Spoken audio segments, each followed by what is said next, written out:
Thank you for joining today's webinar, CNA Walkthrough and Updates for PHAs. My name is Julia Jones, and I am with Enterprise Community Partners, the host for this webinar. We are joined today by Ladrina Figueroa, Branch Chief with HUD's Office of Recapitalization. Ladrina will do the introduction and cover major new tools. Robert Robinson with Federal Practice Group will cover new features around green decisions as well as summary information on the CNA tool. Following their walkthrough, we will open the floor to Q&A, but before I pass it over to our presenters, I have a few housekeeping items for folks. Please enter questions you have throughout the presentation using the Q&A function shown on the bottom toolbar in the Zoom window. The webinar is being recorded and will be posted on the RAD resource desk along with the presentation slides. To view closed captions during the webinar, you may click on the CC icon in the controls toolbar. And immediately following the webinar, you will receive an invitation to complete a survey on today's webinar. Now I'll turn it over to you, Ladrina. Thanks, Julia, and good morning, everyone. As Julia mentioned, my name is Ladrina Figueroa, and I am a branch chief within the Office of Recapitalization, otherwise known as RECAP. I lead a team of transaction managers that underwrite the RAD conversions for public housing authorities across the country. One of the major components in underwriting is review of the CNA tool. And as an approver of these, I think it is important that we have these listening and training sessions after significant updates have been made to the tool so you can understand what your responsibilities are. So why are we here?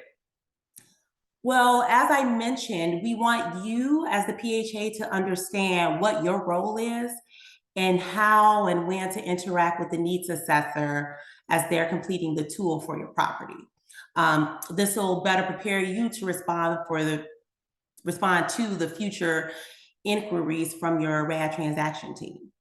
We also want you to understand the new updates and features that have been launched within the latest version of the CNA tool, including the focus on HUD's green initiative with making our projects more environmentally friendly.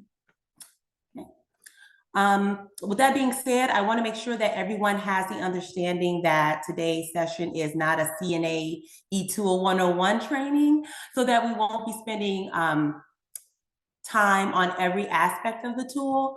For more of that entry-level training, there are several online webinars posted between the RAD resource desk and the HUD Exchange that we've included on this slide for you. All right, so today's agenda. So specifics, what will we be focusing on today?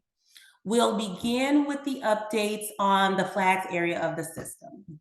There are a ton of them, but the benefit is that a good portion of them are now program specific. So you'll now recognize flags that tie into the RAD requirements, which is extremely helpful in ensuring that you're meeting the program obligations.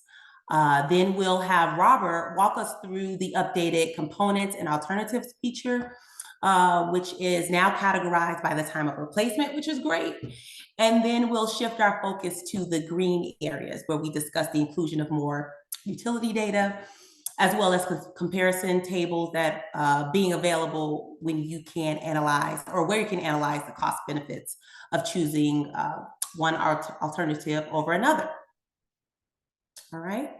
Okay, so I'll hop off camera here so we can focus on the CNA live demo here.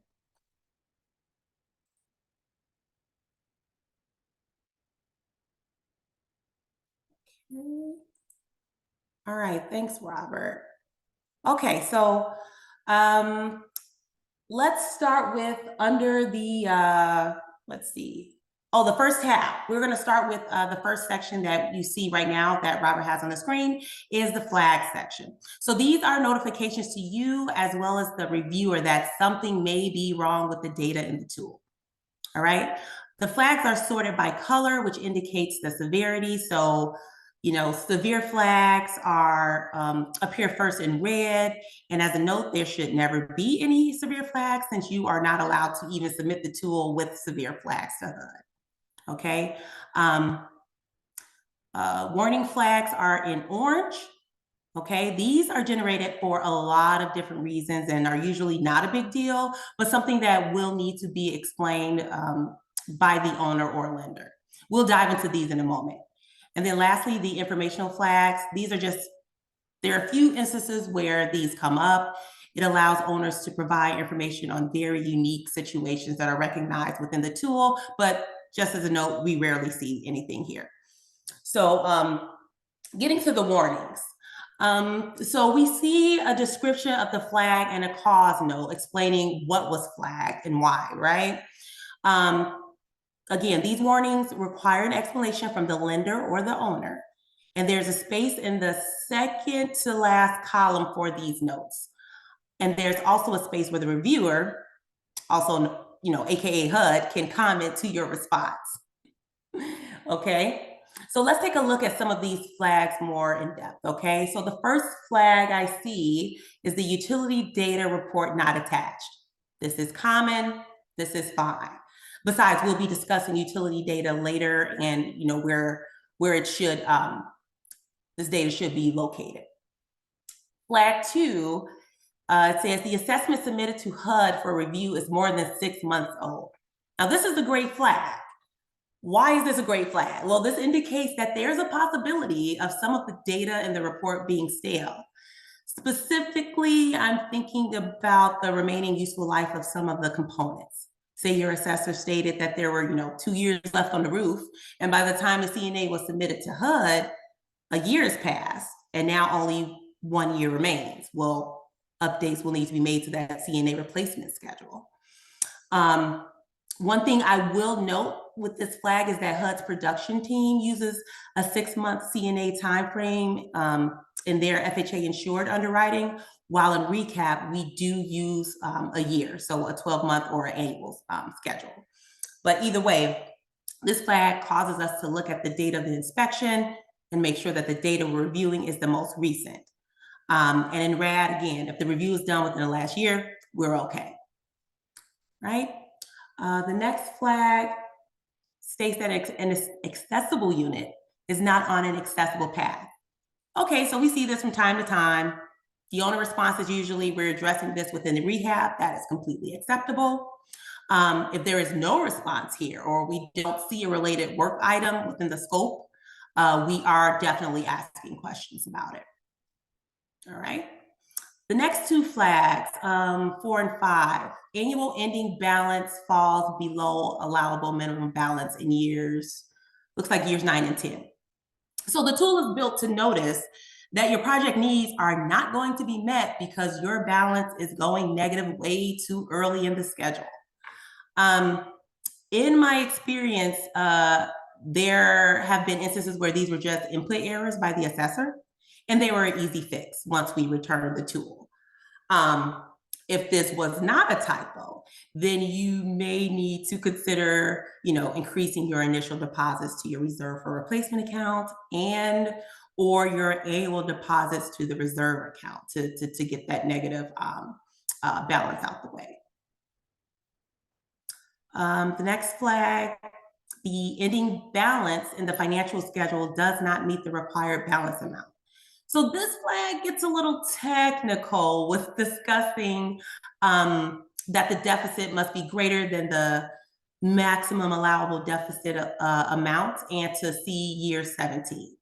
This is related to an alternative underwriting model in which we use for certain transactions that may qualify as mixed finance. Again, that's more of a technical flag and something that we discuss on a different platform, not this one. So let's kind of, move to the next flag, which is remaining useful life less than 10%. So this is a great flag. So we understand that, as owners, we want things to last as long as possible. But with the RAD conversion and a scope of work already being prepared and a rehab plan, this is a great time for us to think about early replacement of items. Okay. The next flag, states that this component may need to be replaced as a non-critical repair. So this is talking about specifically a rolling gate. And it's expiring, or the useful life is expiring in 2 years or less. So the tool recognizes, again, that it's scheduled to be replaced within the next few years. So why not place it in the scope of work within the RAD conversion? And that also ties to the next flag. Same statement, that this component may need to be replaced as a non-critical repair. But this time we're talking about refrigerators. So it follows the same logic as the previous flag about the gate, but here's a side note or a tip. Recap does not like to see repairs listed in years 1 through 3, okay? There may be an exception or two depending on a circumstance, but guiding policy is that if you have items slated to be replaced within the next 3 years, let's do the work now. And for the refrigerators, we are definitely requesting that you make that replacement now. Think about why inconvenience your residents with a large rehab now just to come back to make replacements 2 years later. Additionally, the cost of items today may not be the same in a few years. I mean, if anything, COVID has taught us that for sure. So just, think about that when you do see these flags that the tool is giving you, and the recommendations about replacing items earlier than intended. All right, I think that does it for the flag section. Robert, if I haven't missed anything, That's great. No, I good, think good, I'll turn it over to you. yeah, good start, Ladrina. Thank you very much. Yeah, as Ladrina mentioned, these flags are really trying to guide you and your needs assessor in the direction that the RAD requirements follow. So pay attention to these. You'll notice as Ladrina was going through these and I was scrolling along, there is a submitter response, and you are the submitter as the PHA, and you're required to provide a response.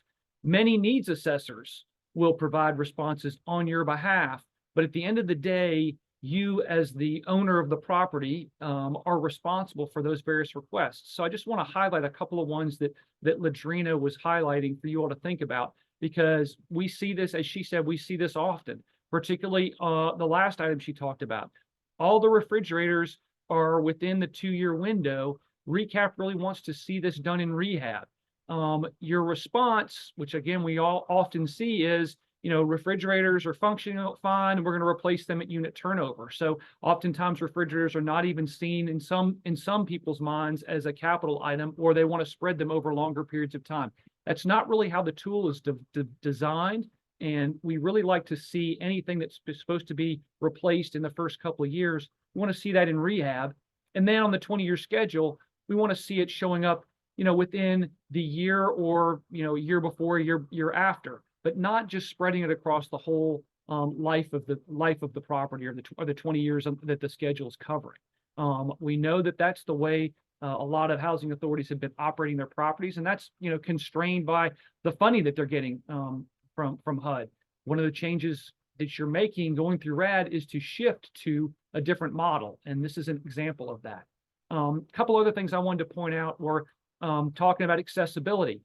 Lots of times accessibility requirements don't need to be done today. They can be done over time, and this is a perfect example of this, where they're going to, in a future renovation, they're going to deal with this accessibility issue. It's identifying it and then figuring out how to address it, and that's perfectly fine. The reserve balances we're going to look at in just a second, but I did want to highlight those kind of few areas because those have been coming up pretty frequently recently. Reserve for replacement balances and those sorts of things. One of the beautiful changes, the things that I love about this tool are some of the changes that we've made. And the first one that I'm going to show you is around this replacement reserve balance. So we've always had a financial schedule tab on this front page that's laid out what the reserve balances are going to be over the next 20 years. But what we have now added is an analysis of this reserve balance and the various program requirements, including the alternative underwriting that Ladrina alluded to, which is unpaid, the cumulative principal balance that's been repaid, and how much more you can fall under that balance based on how much debt you've already paid off. For transactions that don't have any debt or aren't going to put any debt on the transaction, this would not apply. So you would simply be dealing with the top page here, making sure that the balances don't go negative. But you'll notice in the example that I've put together, we have in year 10, the reserve balance goes negative. So that's not allowed. The reserve balances have to stay positive through year 10. If you went back to the warning flags, the explanation that was given was, well, we're going to refinance. That's fine, you can refinance, but your refinancing has to start in year 11. So the analysis has to start in year 11. So it's okay to go negative in year 11, but it's not okay to go negative in year 10. All right. But then when I go negative in year 11, what happens?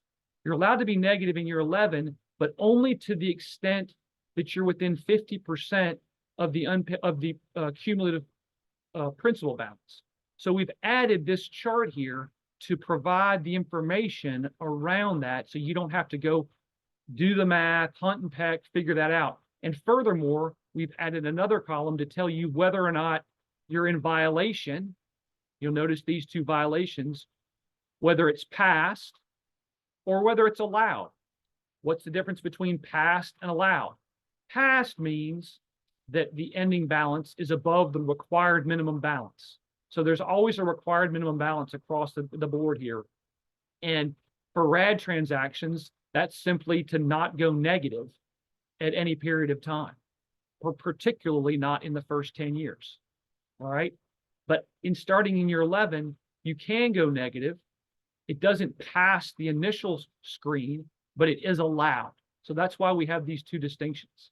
So when you're putting this together with your needs assessor, you need to think about how you're addressing the reserve for replacement balances, how much you're putting in annually, how much you're putting in initially, and what combination allows you to come through this without any violations.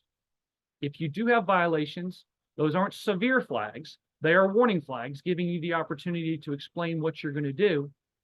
But in point of fact, most of the time, particularly in these first 2 years, these first 10 years, any violation, more than likely your transaction manager is going to send the needs assessment back and say, no, we need to fix that. But that is a nice change that we've added for these. You as the PHA control this entry, and I'm going to show you where you do that in just a minute. The last piece I wanted to show you is just a little bit more information around what the specifics are for that. So you can kind of see exactly what's been entered. So in this case, we've entered $250,000 as an initial deposit, and then $260 per unit per annum in an annual deposit. So that's how we're getting to those numbers that we looked at. So again, on the main page here, this kind of front summary page that I like to call it, you're seeing exactly what you need to do. Okay. Now I want to walk through kind of the assessment itself. Now I've logged in as a PHA, so I'm seeing exactly what you all see when you log in. You'll remember that for all PHAs, you have to start the assessment. So you'll notice that there are a couple of check boxes that allow you to make edits. Okay. The other areas you can't edit. So those are done by the needs assessment. But when you set it up, you have to put in the initial information. So you need to complete all of this information before you send it to your needs assessor. So before you hire the needs assessor, you're filling this information out. Not too much has changed here, but we've added a few areas that you're just going to want to think about as you're doing this, because they roll through. We've always had the elderly designation, because that changes some of the requirements for remaining useful life. If you're doing FHA financing, we're going to want to know if you're going for the green MIP. So if you are, you're going to select this yes. None of you will be able to do GRP because you're not eligible for that. But that flag, again, this tool is used across platforms, and so this flag shows up for everybody. But I do want to point out that if you're doing FHA insurance, you can get a discount to your mortgage insurance premium for green items. And I'm not sure that a lot of PHAs out there have been aware of that. So it's a nice benefit. FHA is a great product anyway, but allowing for this green MIP is fabulous. So what does this flag do? This checkbox changes some of the requirements, and we're going to look at those in a minute. And it also resets some of the flags. So this is a nice change for you here on this page. Okay. Another place that I wanted to point out that's critical now, that's not been critical before, are the utility types and rates tables. This must be filled out. So your needs assessors need to do this. The messaging from FHA and from RECAP have been, this must be completed, because there's a much more robust, that we're going to look at in a minute, much more robust analysis of various utility consuming items and your determination on which alternative you want to use. So not only the recommendation that the needs assessor is making for you to do, but also your ability to say whether or not you actually want to take advantage of that. So you need to see those alternatives, and we're going to look at that in a minute. But in order for the calculations to work, we need this table filled out. So in the past, this table's been incomplete. This is going to be another area that the RECAP office will be pushing back to make sure that these are complete. Okay. So let's jump into something that you all are mostly familiar with. Again, all of these other areas haven't changed that much. There are a couple of nuances here or there, but they're less impactful than these ones that I'm showing you.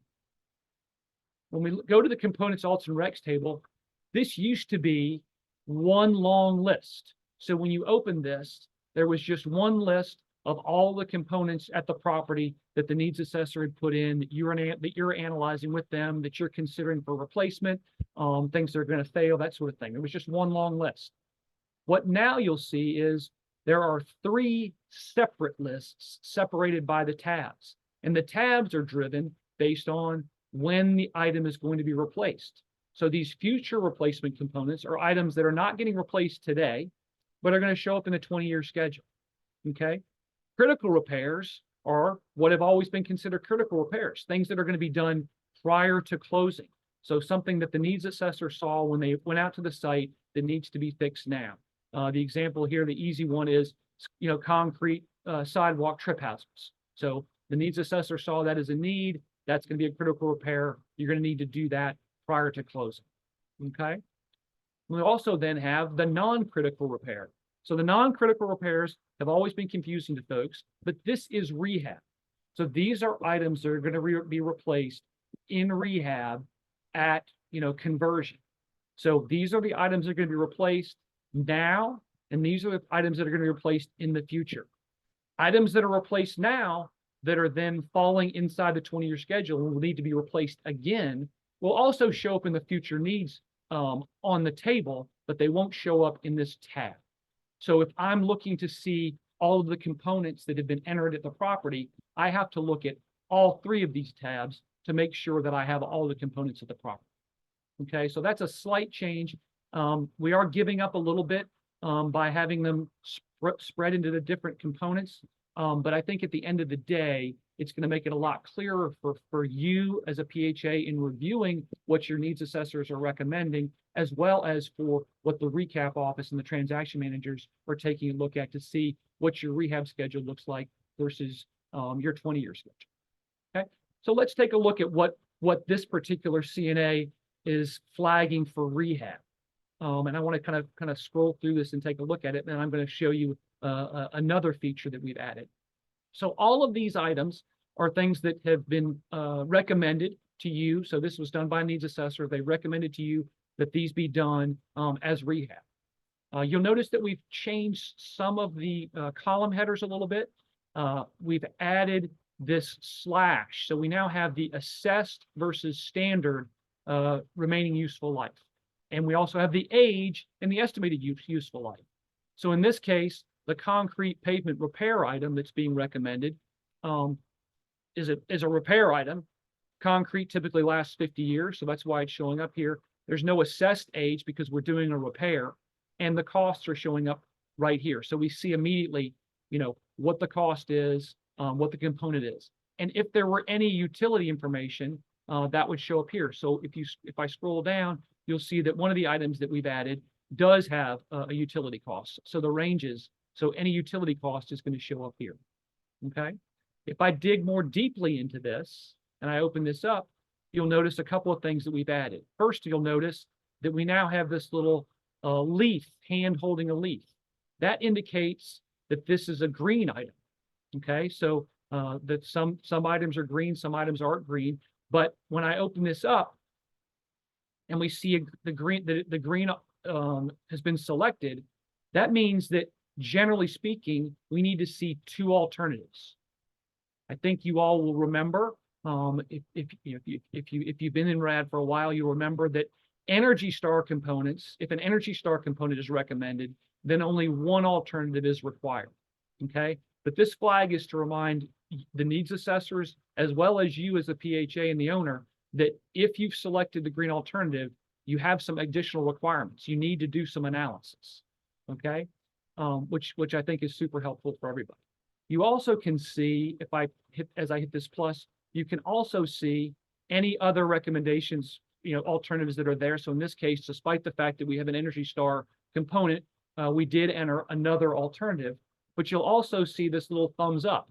That tells you which one was selected. So in this case, you see that the Energy Star component was the one that was selected. You'll also note that the Energy Star component is the one that has a lower utility cost. So I can quickly see here that, yep, I went with the more, again, we're doing it off of cost, so I can't really use the term efficient, but in essence, you're picking the more efficient one because the annual costs are lower. Okay, so this nice summary information gives me that here. But as I scroll down, I'm going to notice all of my information is very similar, except we've added another utility type. So in cases where you have a gas range that we're going to then potentially convert to electric, we can do that analysis here. So I can enter in a gas range, and one of my recommendations might be to convert to electric. And so I can compare both the gas versus the electric and have a easy comparison for you to look at and see which one makes the most sense. Okay, a lot of this is going to be driven by decarbonization and more efficient utility usage, whether that's gas, electric, or water as well. That all of that is flowed through here, and you'll see that some of these things that have been being used before, they're just showing up a little bit more concisely for you. Okay. Other thing that we've added is an additional analysis on repair replacement. So I'm going to go down all the way to the bottom. So we've added a nice feature at the bottom here that compares the current components against the alternatives that have been entered. So this is a nice little chart that says, here's what my original component, here's what it cost, here's the utility usage right here, and here's my greenhouse gas emissions. Okay, and then it also provides it for the other two alternatives that have been shown. So I can quickly see which one is saving me more from a utility perspective, energy usage, but also if I'm focusing attentions on greenhouse gas emission and I'm trying to lower those, I can see which one from that perspective is lower. Okay, so it's a nice snapshot, a nice place for me to go. So as the owner, I'm making the decision. The recommendation might have come through from the needs assessor that they wanted to just go ahead and do a standard range because it was more efficient enough. But no, I want to, I as the owner, I as the PHA, I really want to be more moving towards carbon neutral, and so I'm going to select the more carbon neutral option. I've got a better example of that when we look at some of the other ones, and I'll show you that. But this chart here, I think, is game changing in determining which component owners, PHAs will want to select. Not much has changed in the alternatives. You can quickly jump to alternative 1 or alternative 2. You'll notice those. We'll get a quick snapshot of the same information here. So it's not that much different for you. Unfortunately, one of the things that I don't like about the new tool is you'll notice as I'm expanding this, I'm getting deeper and deeper down the page. And while we've added these little bars that let me know what alternative I'm looking at, it is a little bit kind of confusing to see where I am. And it's also difficult to get back to the top. So it would be nice if we could add a button or something. We've been looking at that and kind of exploring a way to have a floating button that takes you back to the top or something like that. Right now, you can either scroll as I'm doing or click along the bond or, kind of drop and drag this thing to take you back to the top. So that's something I wanted to show you. So again, I'm in the repair section. This is all stuff that's going to be in rehab. Okay. So I haven't moved over to the other components yet. This is all around this feature here. So as I go through this, and I've got my recommendations from the needs assessor, I'm thinking about what I want to do. New feature that's added is this new repair needs analysis. So in working with my needs assessor, I wanted to have them show me a couple of different scenarios. So I was interested in the most green, all of the green alternatives, and I wanted to also take a look at the energy efficient alternatives as opposed to what they have proposed. So this proposed list is what the needs assessor proposed for my rehab. Again, I'm focusing just on rehab. So this is what the original focus was on rehab. And then I have two lists that have been created.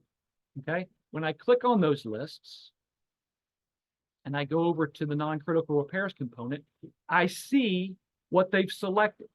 So for this first one, I mentioned that this is the alternative with the most green. So regardless of whether or not it's a utility or save or not, this is kind of the most green alternatives. So in this case, we went with a glass, highly insulated glass entry doors. We went with programmable thermostats. We went with the Energy Star range. We went with a greener soundproofing ceiling tiles that needed to be done. And we went with hardy plank, again, a green alternatives for fascia board.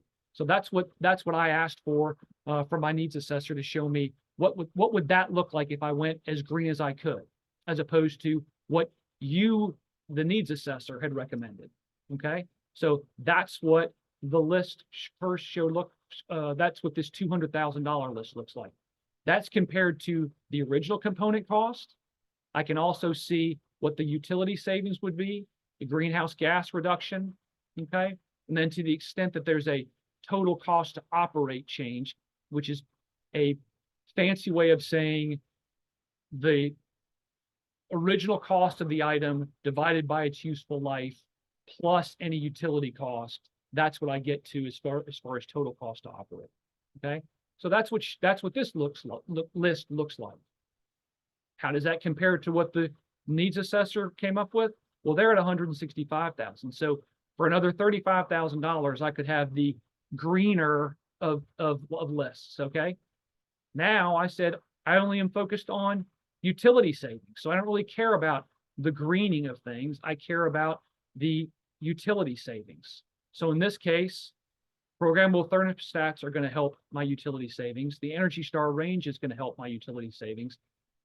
Debatable about the entry doors. Okay, so I didn't select that one. Definitely not. This is the soundproofing of the ceiling is not going to change anything. And more than likely, a hardy plank versus a regular fascia board is not going to change my green performance. Now, it might, and so I don't want to get into the nuances of arguing about that with folks, because I can make arguments either way. But for this example, that's what I went with. So the more defined term, utility savings. So those are the recommendations that were made. I can see those here, the choices. Again, I see what my savings are.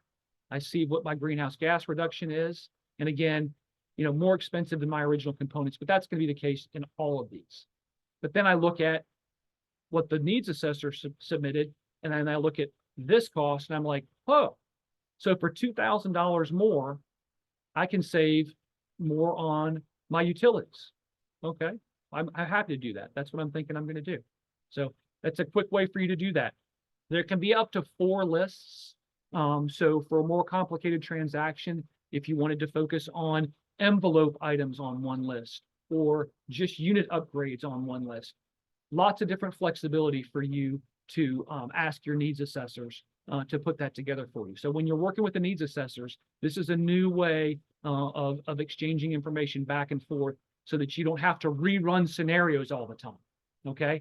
Another way that this could be used, when you get comments back from the transaction managers, when you come in with your financing plan, you can see what the needs assessor proposed, and then you can have them create the list that the transaction manager is now asking you to put together, and you can see what that comparison looks like. Okay, so we've got a couple of different opportunities for analysis here. All right, but again, this is focusing on just rehab. So has nothing to do with the 20-year schedule. This is just rehab items. So if I didn't include it in rehab, it's not going to show up on these lists. And if I didn't include it in rehab, it wouldn't be on this tab. So anything in this tab is going to show up on this repair needs analysis. Okay. So now let's jump over to the future needs. And let's take a look at some of those examples that I wanted to give for you. Okay.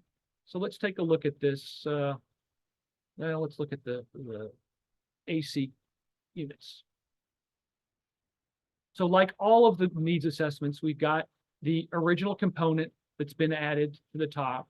We've got the analysis that the needs assessor did. So in this case, the standard remaining useful life is 7 years. The assessed remaining useful life from this particular needs assessor was 8 years. So they think it's going to last a year longer than standard. Okay, so that means that this is going to get moved into, year 8 of my replacement schedule. How much did the original item cost? Again, this is for comparison purposes. So one of the questions that we often get from needs assessors, not necessarily from PHAs, from needs assessors who are completing these, is how much information do we really need to have on this? How accurate does this need to be? This just needs to be an estimate. It's okay for you not to get down to the penny. Don't have to, verify it through invoices and that sort of thing. Unless, of course, it's a newer component and you're trying to get a benefit to be able to stretch this out a little bit longer. Okay, so that's an area that you need to think about. We do want to have relatively accurate utility information because, again, that's going to make a determination on which component is the better alternative for us to look at. Okay, we've added this greenhouse gas emission section, so this is going to be new for everybody. So it's not something that is required at the moment. It's not something that I imagine transaction managers are going to be pushing back on if it's not complete. However, we are encouraging needs assessors, we're encouraging you as the PHA to consider that, to make sure that you're asking for those to be included, because sooner rather than later, it is going to become a requirement. And it's a good thing for us to be thinking about. And there's some nice alternatives to look at. If you've got natural gas components and you want to reduce carbon emissions, and one of the easiest way to do that is to move to electrification. And there are some opportunities there, some other government funding items. Department of Energy's got some stuff that's come out recently to decarbonize and to electrify things. And so it's things for you all to consider. And this is a good place for that analysis to happen. Okay. None of this has changed. We still have the same sort of items. The one thing that we have taken away from here is there used to be the green alternative selection was here. We've moved it to the top. So this selection's done at the very beginning. So we set the stage. This is an item that is greenable. All of the utility consuming items are going to be selected as green items. Anything that maybe is not a utility consumer, but could be green, sustainable sourced wood, flooring, things that you might want to consider as green alternatives. Those are options for you or the needs assessor to select. But from a recap perspective and from a review perspective, the transaction managers are going to make sure that this box is checked for any utility user. If it's not, it's going to come back to you. That's going to be a deficiency. We need to see this analysis. The analysis has always been required, but now we have an actual flag, an actual way to make sure that this is happening. Okay.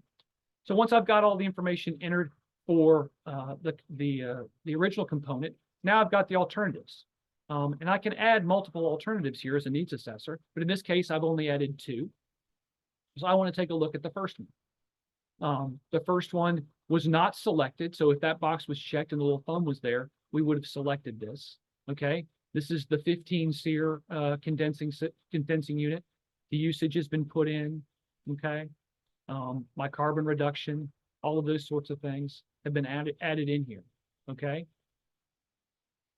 The second green alternative that was entered, this was the one that was selected, 18 SEER, so a more efficient component. And we have all of the information that we have here. Okay.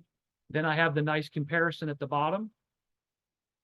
So I can quickly see between these two the 15 SEER and the 18 SEER, okay, the 18 SEER, far more efficient, okay, saving me, you know, a bunch of money against the alternatives, okay? So virtually cutting in half my utility costs based on what's currently at the site, okay? If I'd gone with the 15 SEER, would have been a much smaller choice, okay? But this is a great way for you to take a look at this and see, which one does it make sense for me to look at, okay? Again, I've talked about the greenhouse gas reduction. This is another area to take a look at. Again, not going to be required, but something for you all to consider, okay? I want to show you one more because there's another piece of this as we're looking at these.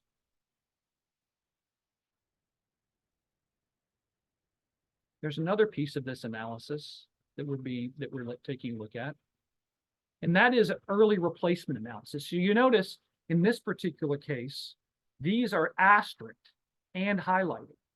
So one of the things that this is telling you is that despite the fact that I have, 2 years left remaining useful life, I really should think about early replacing these because the payback is such that the cost of making the change will be made up in the selections that I'm making, okay? So this is an area that is going to be something that's going to be pretty interesting for some older items, items that have 6 or 7 years left in the remaining useful life. But maybe you should consider taking a look at this.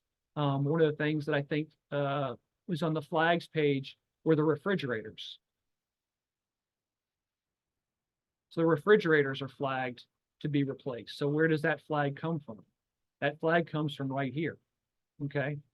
We should be taking a look at doing this. Not only are they within the 2-year window, but they're going to save you money if you go ahead and do this replacement today, okay?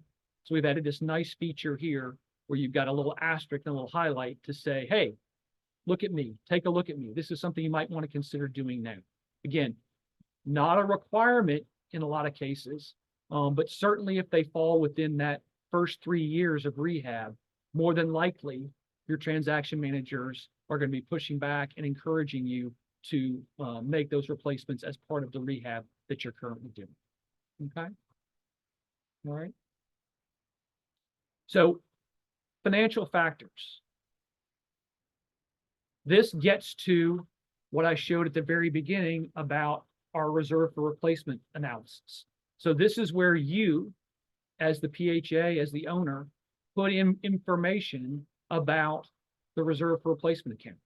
The needs assessors can't do this for you, okay? This is an area where you are the exclusive, provider of this information. So one of the things that we have encouraged PHAs to do is before they make the assignment to the needs assessor, regardless of what they think is going to happen, put in their own minds what they think they're going to want to do on a reserve for replacement situation. If you have an existing reserve account that you're thinking you're going to move over, or if you have in mind things that you want to base on your operating expenses, what you think you want to do, enter that information in here. You don't have to, okay? But you will before you submit it, and it will actually make it easier for you and the needs assessor to go through and figure out how much you want to put in and how much you're required to put in. This has always been there. This has always been the case.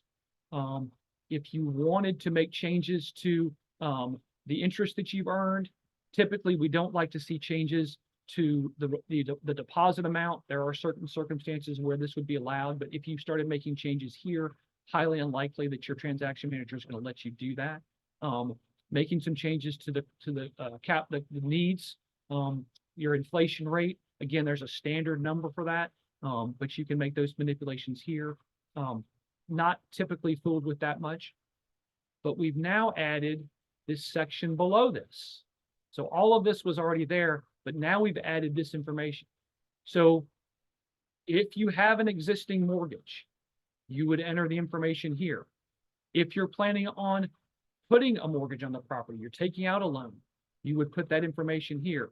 This then makes the test that we did on the first page where the cumulative paid principal balance is analyzed in those last years 11 through 20, that makes all of that work to make sure that you're inside of the required items.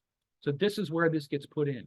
So the alternative underwriting criteria that Ladrina mentioned is now captured directly in CNA tool. So you don't have to use a worksheet. More importantly, transaction managers don't have to do that on their own. They can actually have a conversation with you because you put the information in and you've seen the results. So there's no more kind of black box discussion around that. Okay, so this is a very interesting piece that we've added. If you don't have any debt, that's fine. Don't add any information in there. But know that if you don't, you can't go negative at all in the 20-year schedule. There's no opportunity to go negative in the 20-year schedule. So you're going to have to make sure that these numbers up here keep you positive throughout the 20-year schedule. All right. On the repair replace decisions, this hasn't changed. This will go through and with all of the various components at the site. You've had this before. It will go through and let you make a change. So for example, if I wanted to move the site lighting into now, I could make that change here. Okay, that would then move it through, that would then roll it through to the components table. So let's go ahead and do that.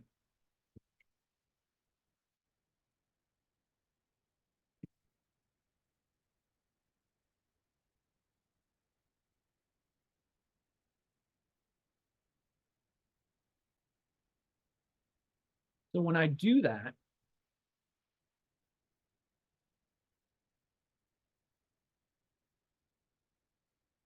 my lighting is now moved from the future replacement components into my non-critical repair schedule. Okay, and you'll notice, just like all the rest, it's been added through here. I put the LED lighting in, so all of those items rolls through. Okay. So you have the ability to make that change. So if the needs assessor isn't recommending something that you want to do, you don't have to follow their directions. You can change that if you want to. Okay, I don't know that enough owners and housing authorities are aware of that. It doesn't change the recommendation from the needs assessor, but it does move it into the repair schedule. And so when you're looking at what you're doing, the repair analysis is all now changed. Okay, so this has now been updated to my new list. Okay, so that's going to have my new numbers. So everything rolls through for you if you do that. Okay. A couple other things I wanted to point out. We're asking for needs assessors when they fill out the assessment scope. They're asked a series of additional questions. So the National Risk Index is a site that FEMA's come up with that everyone can go to. You put in the property address, then it comes up with a variety of risks at the site. Those risks are then supposed to be entered in here, and you can choose more than one.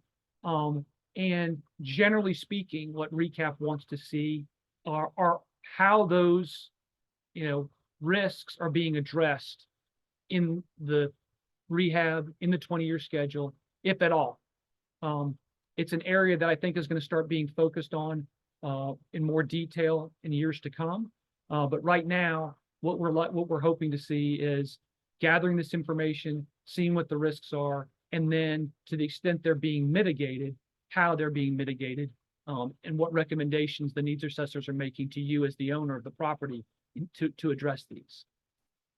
Then the other piece, and I'm sure many of you have already seen this happening recently, but there's a huge push on floods and flood information. So we're now asking for all transactions for the FEMA firm to be uploaded and for what zone it is to be populated here. Okay, so in this particular case, the example that we did, there's no flood risk. But if this was in zone A, we would want to see that. One of the things that's changed on the RAD resource desk and in a lot of the financing plan submission information is that to the extent that properties are in the 500-year floodplain, and they're doing rehab, particularly substantial rehab or new construction, there's a requirement now for the architect that's going to be working on the property to certify that the flood information, any flood requirements have been fulfilled. So that would mean that the mechanicals would be raised above base floor elevation, that there are no residential units below the base flood elevation. So this is a change. This is a data gathering exercise mostly, but this is going to roll into recommendations and that sort of thing in the coming years. So this is something that's new here. Your needs assessors will be completing it, but it's something for you to take a look at and understand at your property. I mean, what is your NRI score, and is the property at risk? And if so, are there easy things that you might be able to do to mitigate some of that risk? In particular, off the top of my head, people that are properties that are in kind of hurricane areas, and the roof is needed to be replaced. Consider a metal roof. Consider a fortified roof.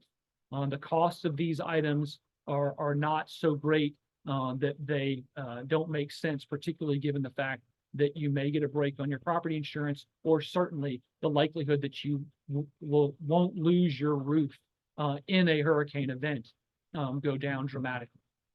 It's something that the recap office is seeing in some of their other programs that are rolling through. So this is something for you to consider. The last piece that we've added that I wanted to show you are owner notes. So unfortunately, I have not assigned this. You have to assign an owner, which I did not do for this one. We were having some back and forth with the folks who helped me put this together, and we didn't get that done in time. But if I was assigned as the owner, which I should be, then I can add owner notes here. And these owner notes can be added during the needs assessments work. So if I want to go in and take a look at a needs assessment, so let me go back to the home page. So you'll notice that these have been submitted to me, so they're on my desk. But notice that this one is on my partner's desk. So that means that the needs assessor is still working on this. Well, if I go to this one and I see that they're doing some things, and I look at some recommendations, for example, or if I look at some components that are being pulled in there, and I want to send them some comments, I can go to this owner's notes page, and I can actually add comments in and have a correspondence with the needs assessor inside of the tool. So if I wanted to make some notes saying, please take a look at Fortify. I noticed that you didn't include any roof alternatives. Please consider a fortified roof and get an estimate for that in my analysis. You could do that here. So that's something that we've added for a little bit more back and forth, because we really do want the needs assessors and the owners, you as a PHA as the owner, to have that back and forth potentially in the system itself. So that's something that we're trying very hard to work through. So I spoke probably 5 minutes more than I wanted to, but I had a bunch of stuff I wanted to cover, and hopefully got you guys through a lot. But I did want to have some time at the end for questions. So I see Julia has rejoined and Ladrina's rejoined. So Julia, you're monitoring questions. Any questions, comments, thoughts have come through? Great, thanks, Robert. Not quite. We don't have very many questions in the Q&A. So if you do have questions, please do enter them in the Q&A. You can find it at the bottom of your screen in the Zoom toolbar. We did have a suggestion that there's a keyboard shortcut you could maybe use to get back to the top of a page if you're working on Windows, and that is using the Control and Home keys on your keyboard. I don't know what that is on a Mac, but you could give that a try, Robert. Maybe that'll help. Great idea. Let's try that. Let's definitely do that. And while we wait to see if any other questions do come in, what are some of the common errors you see in the tool? If you could share some of those. Katrina, you want to give that? Yeah, so I feel as though a common one, which shouldn't be very common, is sometimes we see excluding components out of the tool completely. So as we were talking about, like refrigerators, for instance, we've seen appliances not being put in the replacement schedule. And, we figured out that, we understand that as public housing authorities, we're used to replacing these items at turnover through, your operating budget. But the whole purpose of a RAD conversion is us, making the reserve account or saving for those type of replacements in the reserve account. So we've had to, send the tool back to say, hey, we still need to budget to replace, refrigerators in their respectful year. So that's one that comes to mind. And then, as I mentioned earlier, for one of the flags, if we've had an inspection date older than a year, we need an update from the assessor to that CNA, because again, we will have old information. So we have sent back CNAs for that reason. So typically, Ladrina, I think that's an important point. So typically what I think you all have asked for is, a year to maybe 16 months, you get a desk update, 17 months, but anything older than that, you're going to want a whole new assessment. So if you've got a needs assessment that's 18 months old when you submit your financing plan, you're going to need to do a new needs assessment. Yeah. Good. Yeah, and then as Robert mentioned too, now with the new utility data that we're gathering, we will need to make sure that we are filling out that information, because that will be a reason to send the tools back as well if we don't have that utility data input. Yes, because not only do we want you as a PHA to be able to make the best decision for your property and for yourselves based on those alternatives, but the transaction managers want to see that you have done that, or if you haven't done that, that you've given some rationale for why you haven't done that. So it's always been a requirement. Again, I want to stress that the whole RAD program, it's always been a requirement to have two alternatives unless an Energy Star component was selected, or FEMP or Water Saver for water users. So this is not a new requirement, but it's just an easier way now for people to, one, remember it, and two, see it from a transaction management perspective. Yeah. All right, we do have a few questions. We might have time for one or two. Sure. In financial factors, is there a spot to enter both existing debt and new debt? There's not, no. So typically, just to be clear, this is your first mortgage. So if you have existing debt that's getting paid off and replaced with a new first mortgage, you would put the new first mortgage in here. But there would be no real reason to have multiple debt sources here, because you really can only have one first mortgage.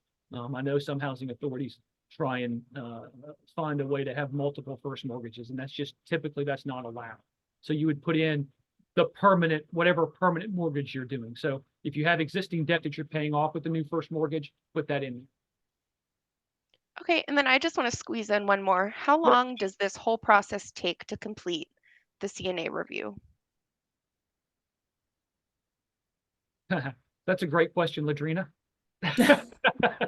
It depends on the assessor. I would say, in fairness, I would say it. So the quote unquote whole process. So if I'm in your shoes, I'm a housing authority. I come into the RAD program. I order a needs assessment. It's going to take the needs assessor 30 to 60 days minimum to complete a first draft, probably 90 days, right? Then I'm going to go back and forth with them for 30 days. So I'm at 120 days. Then I'm going to figure out how I'm going to pay for everything. I'm going to go put my financing together. That takes me another 60, 90 days. So, I would say that, that's a typical how long it's going to take. Then once you submit it in for a transaction manager review, I would say most transaction managers review these within a couple of weeks, Ladrina. I don't think that anybody takes much longer than that, 3 weeks at most. That may start the back and forth. And one of the things that RECAP has been trying to advise PHAs is don't pay your needs assessor 100% of their fee until you're done, because there are going to be changes. You're going to need to go back. So make sure that contract is open-ended enough to where they're incented to stick around and help you go through the changes. And so, that might mean a little bit of a lag time, but yeah, I would say that, if I'm a PHA reviewing it, I think easily within 30 days, I can get the needs assessor's report, and I can come to grips with what I want to do, and we can come to a conclusion. So I don't think that's a problem. So that would be my answer to the 2 reviews. The PHA review is probably going to take about 30 days. And I would say that a transaction manager review of what's submitted is going to probably take between 2 and 3 weeks. Mhm. Great. Well, thank you so much, everyone, for being here and your participation, Ladrina and Robert, for your presentation. A few reminders, the session today was recorded and we will be posting it on the RAD resource desk along with the presentation slides in the next few weeks. Immediately following the webinar, you'll receive an invitation to complete a survey on today's webinar. We ask that you please complete this with any feedback you might have for us. And I just want to thank you all again and enjoy the rest of your day. We hope to see you next time. Thanks, everyone.